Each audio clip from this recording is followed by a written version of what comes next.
Over the past few years, we've had lots of hurricanes, small and large, come through that we've had to deal with. Sometimes it was just preparation for the possibility, but then we've also had situations where more than a dozen people have been deployed from this location. Volunteering is a great way to give back and to make a difference in someone's life. And really, volunteers from all walks of life can help.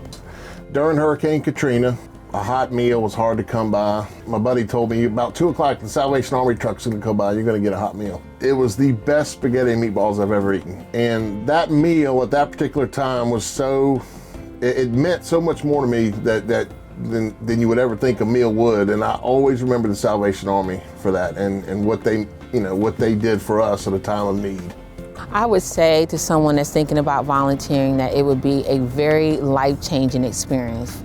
One, because they're going out to touch lives that they may not have ever touched had they not been on a disaster experience. You have to be prepared to maybe go without electricity, maybe go without water, maybe go without the best of food for a while, but you just have to remember that you're there to help other people and you just have to make your way through it. You have to be prepared to go on a day or two notice, and you have to be prepared to be there a minimum of 2 weeks.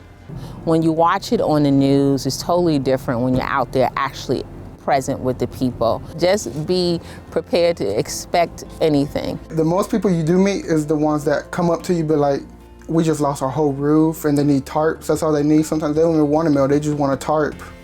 You know, at nights after we got back from serving people and we're sitting around and doing fellowship and everything, had a great time, good camaraderie there. If someone would like to volunteer with the Salvation Army, they need to go online to salvationarmydisaster.org. Then they need to complete the Introduction to Disaster Work.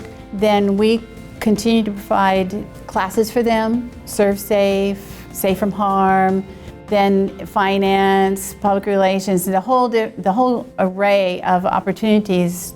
If you're volunteering here, you're usually from this area, you know what victims of a disaster, you know what they're going through. The instant gratification of helping somebody never gets old, and it's one of the best things of being a disaster worker.